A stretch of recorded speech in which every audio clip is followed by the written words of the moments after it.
अगर आपके डॉक्टर ने भी आपको कह दिया है कि कमर का घुरिया चला गया है और वो घुरिया खसक गया है या घुटनों का ग्रिस ख़त्म हो गया है या घुटनों में गैप आ गया है या फिर कमर में गैप आ गया है और आपको लगने लगे कि अब आप नीचे नहीं बैठ पा रहे हैं, ज़मीन पर आपको बैठने से डॉक्टर ने मना कर दिया है या बोल दिया है कि आप सिर्फ कुर्सी पर ही बैठ पाएंगे, नीचे झुककर आप कोई भी काम नहीं कर सकते हैं क्योंकि आपका घुरिया चला गया है, तो आप डॉक्टर का इलाज करवाओ।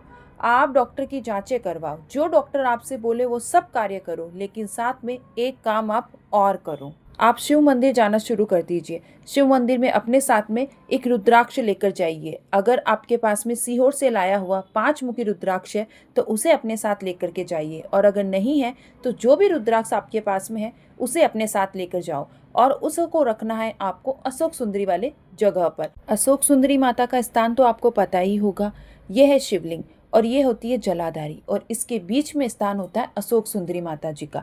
इसके राइट साइड में होते हैं गणेश जी का स्थान और लेफ्ट साइड में होता है कार्तिकेय भगवान जी का स्थान, और बीच में होता है माता पार्वती जी के हस्त कमल, और उनके बीच में विराजित होती है माता अशोक सुंदरी। और शंकर जी के स्वरूप शिवलिंग के ऊपर जो कलश होता है उस कलश में भगवान भोलेनाथ जी की 5 पुत्रियों का स्थान माना गया है। इन सब के बीच में है अशोक सुंदरी माता जी का स्थान। अशोक सुंदरी वाली जगह पर आपको रुद्राक्ष को रख देना है। रुद्राक्ष को रखने के बाद में आपको लेनी है 5 दूर्वा। 5 दूर्वा आपको साफ सुथरी लेनी है, हो सके तो आप उनको जल से साफ भी कर लीजिए। इसके बाद आपको ये 5 दूर्वा अघोरेश्वर महादेव के नाम से अशोक सुंदरी वाली जगह पर समर्पित कर देनी है। कुछ देर तक आपको इन दूर्वा को यहीं पर रखे रखना है। रखे रखने के बाद में इन दूर्वा को आपको घर लेकर के आ जाना है, लेकिन घर लाने से पूर्व आपको एक कार्य और करना है। इन दूर्वा को घर लाने से पूर्व आपको भगवान भोलेनाथ जी से प्रार्थना अवश्य करनी है। आपकी जो भी परेशानी है वो भगवान भोलेनाथ जी को ज़रूर से बतानी है। उसके बाद में भोलेनाथ जी से मांग करके आपको ये दूर्वा घर लेकर के आना है, यानी कि उन्हें कहना है कि यह दूर्वा मैं औषधि के रूप में अपने साथ लेकर के जा रही हूँ, और जब मैं इन्हें ग्रहण करूँ तो मेरी जितनी भी परेशानी है उसे आप दूर कर दीजिएगा। इतना बोलने के बाद में आपको 1 लोटा जल भगवान भोलेनाथ जी को समर्पित करना है। अगर आप 2 लोटा समर्पित करते हैं तो बहुत ही अच्छी बात है, और ये जल अगर आप अपने घर से लेकर के जाते हैं भगवान भोलेनाथ जी को समर्पित करने के लिए तो बहुत ही अच्छा संकेत होता है ये।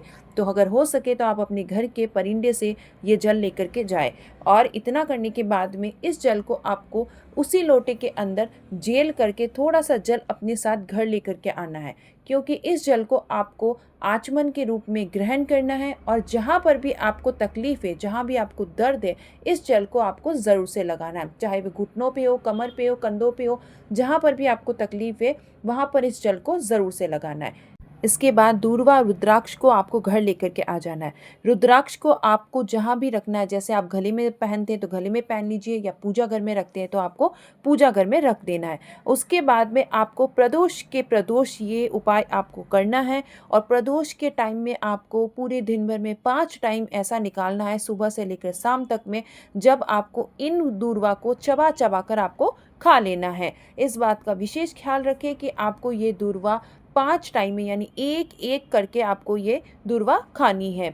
बस 5 प्रदोष आप ये उपाय कर लो, आप देखेंगे कि आपको घुटनों में, कमर में, जहाँ पे भी आपको दर्द है वहाँ पे आपको आराम लगना शुरू हो गया है।